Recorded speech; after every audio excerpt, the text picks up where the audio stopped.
The Nacc Podcast, Know the Corruption, Know the Truth.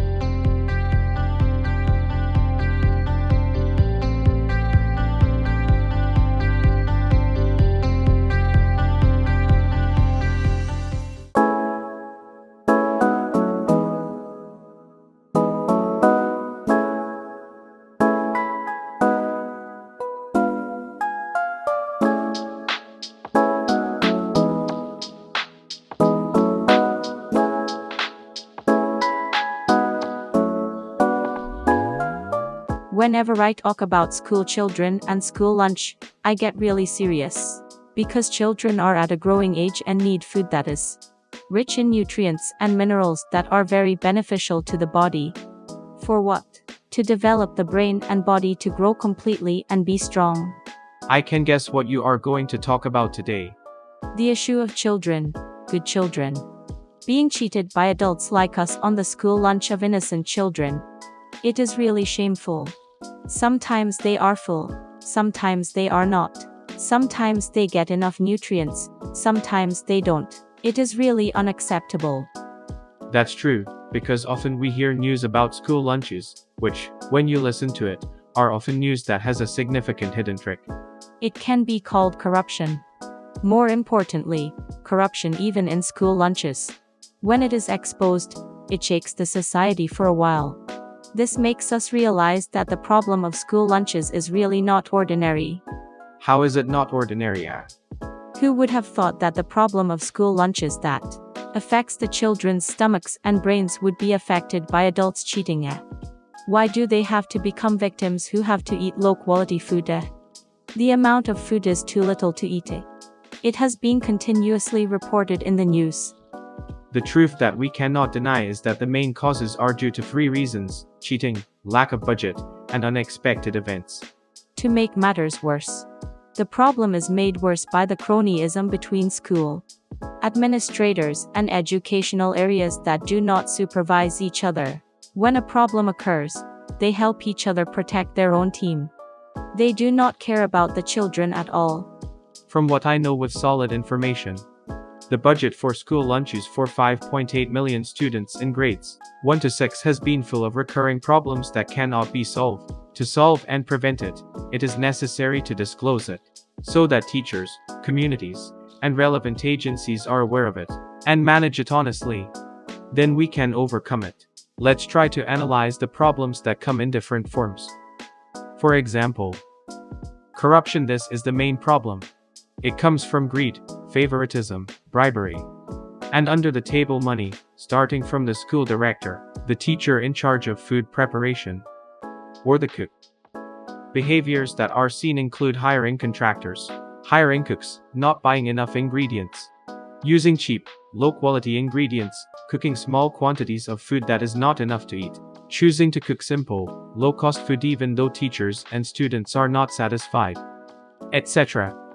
In common language, these methods are called sweet and sour. Do whatever it takes to create benefits, to generate the most money for yourself or your friends. Does anyone care about children? No one. I have seen many cases in society about this issue, such as school directors breaking the law and claiming that other schools are doing the same, such as deducting a portion of the children's food money every day, claiming that it is for entertaining guests, organizing festivals, buying gifts for adults, organizing sports events, sharing food to feed high school students, etc. This behavior, even if it does not put money into your own pocket, is considered embezzlement of government money, misusing money. Sometimes, it is found that schools do not provide any lunch because it is a special holiday or an activity day, but the full budget is still withdrawn. What are you going to do with it, sir? Another thing you have to observe carefully, which is lack of budget. We will see that receiving too little budget does not usually happen to big or famous schools, but it is a big problem for schools with few students. For example, with 20 students, they will get 720 baht per day for food. After deducting travel expenses, transportation, and gas, there is almost no money left. Some schools, even with many students, still have food money deducted. claiming that it is for expenses, such as paying for cooks, buying equipment, buying water filters, etc., causing the money left for cooking to be even more limited. Some big schools do suspicious things, charging teachers and students extra money, claiming that they want to get a lot of quality food. Some schools hire cooks but still use the labor of teachers and students. Have you ever heard that schools in the city and the countryside can buy ingredients at different prices and have different travel and transportation expenses, while small schools naturally have a greater burden on the small number of teachers? Does anyone care about the children? No one. Oops. There is another thing that should not be overlooked, which is also the source of the problem, which is the unexpected. Often, unforeseen events cause complications or conflicts, such as delays in budget transfers by local administrative organizations, incidents of bullying between teachers and project managers or teachers and school committees. New project managers lack knowledge of nutrition and proper food preparation, and some teachers and staff eat with children without paying any contributions. So, the real question is, does anyone care about the children? No. Now, I think we should look at prevention. When problems like this occur, they negatively affect students, school administrators, and teachers who intend to do good. Prevention and solutions should be done in several ways, such as creating awareness and participation from parents and teachers by posting signs in front of the school or on a website, detailing how much each budget for this semester has been allocated, how that money has been spent, who has purchased it, who has hired it, and how much it costs. Solving the problem of lack of budget, such as local administrative organizations Laos with high incomes should allocate more money for school lunches.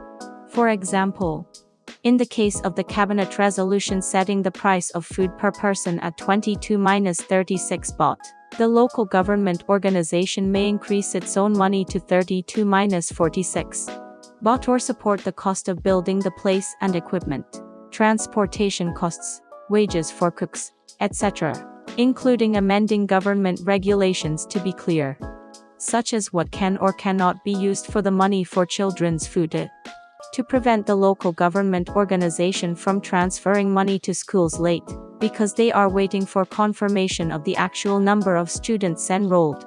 The local government organization may use student data from last year or use the numbers from when the school closed the student registration first. Generally, the local government organization will transfer the food money directly to the school. Only Bangkok transfers through the Office of the Basic Education Commission (OBEC) in the area.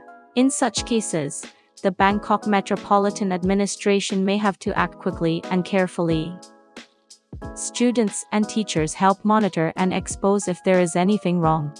For example, the Watchdog page and cyber detectives can help dig up the information. Social media and the media can help spread the news to the public. I recommend that the Thai school lunch program of the Ministry of Education and NECTEC help organize the food menu so that students receive complete nutrition if there is no nutritionist at the school. This is a very interesting option.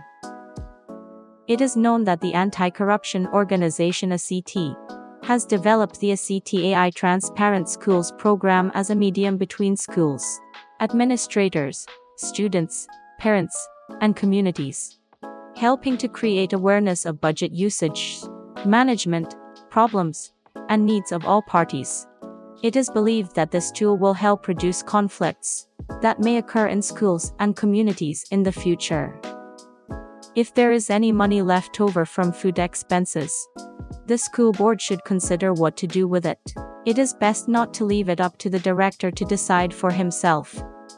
The embezzlement of school lunches for children, causing students to not receive quality lunches that are sufficient for their physical development, will have negative effects in the long run. In any case, this should not happen to any school or any child.